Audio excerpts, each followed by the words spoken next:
আপনি হারাম খাচ্ছেন। অনেক বুড়া মুরব্বী আছে কপালে দাগ পড়ে গেছে সিজদা দিতে দিতে, কিন্তু ছেলের বাপের বা মেয়ের বাপের বাড়ি থেকে অর্থাৎ বৌমার বাপের বাড়ি থেকে কিছু না দিলে ওনার মুখ কালো। আছে না নাই? চাচা এই সিজদা দিয়ে কি লাভ হবে রে বাবা? হারাম খায়া জুলুম করে অপরাধ করছিল মেয়ে জন্ম দিয়ে।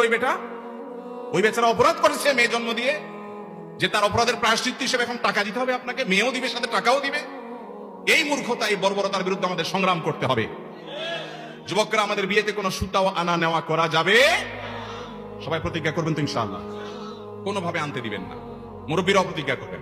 আর আশেপাশে মহিলারা যারা ইসপিস করে আপনার মার মাথা গরম করে, আপনার বউরে এসে বলে ওই পাশের বাসার ছেলে শ্বশুরবাড়ি থেকে কতগুলা জিনিস পাঠিয়েছে, আমার জানা নাই দুনিয়ার কোথায় শুরুলে আছে কিনা।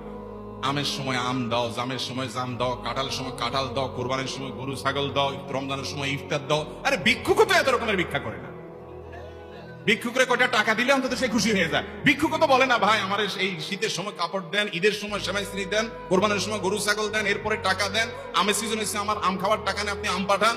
ভিক্ষুকে ভিক্ষাও তো এত আইটেম করে না। এই যৌতুক কররা যত আইটেমে যৌতুক খায়, এটা সমলে এই সমাজ থেকে আমরা উঠে দেব ইনশাআল্লাহ। ঠিক আছে না? এই যৌতুকের শেকড় সহ উপরে ফেলতে হবে, না হলে আল্লাহর কাছে গুনাহগার হবে। মুরব্বীরা নিয়ত করবেন তো ইনশাআল্লাহ?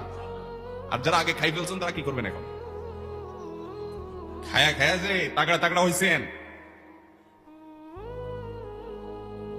ভাইরা আমার, আগে যদি খায়া আকাম কুকাম করে থাকেন, এখন সব জমা টমা দিয়া মাপটাপ চাইয়া আল্লাহর কাছে বান্দার কাছে ফ্রেশ হয়ে যাবে।